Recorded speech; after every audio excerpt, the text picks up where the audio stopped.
Former Obama Treasury Secretary Timothy Geithner recently told host Jon Stewart on The Daily Show, on the Comedy Channel, that the big banks had to be bailed out because, in his words, it was the only option, the only responsible, just, moral thing to do.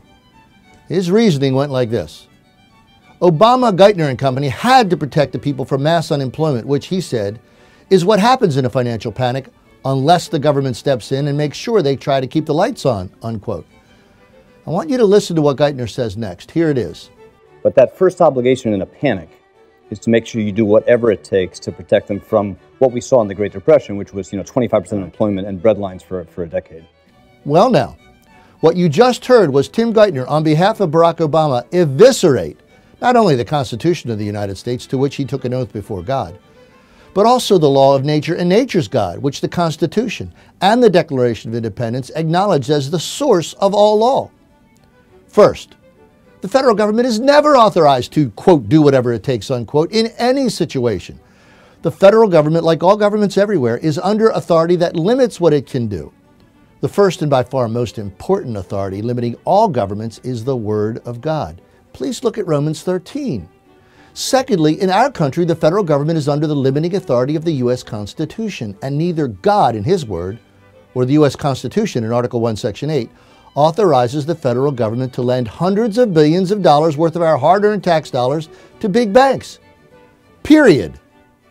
Whether the big banks did or did not pay back these federal loans is utterly irrelevant.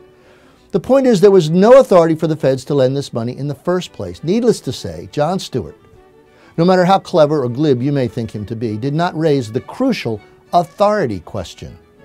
The lesson to us, I believe, is that we must raise it and raise it continually.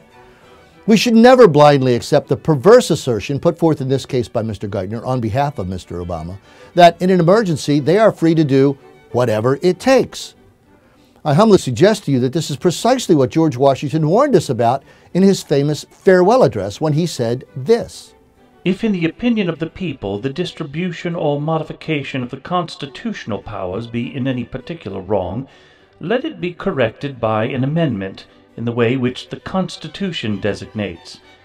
But let there be no change by usurpation, for though this, in one instance, may be the instrument of good, it is the customary weapon by which free governments are destroyed. You see, our first president was warning us about the likes of Tim Geithner. He warned us that when a crisis may occur, such as an economic crisis, there would arise voices telling us to set aside our moral and constitutional principles and do whatever it takes to deal with the pressing problem. According to George Washington, following such bad advice leads to the destruction of free government. So whose advice will you follow, America? Will it be the father of our country, George Washington, or admitted tax cheat, Tim Geithner? This is Michael Anthony Peroutka for Institute on the Constitution, bringing you the American View.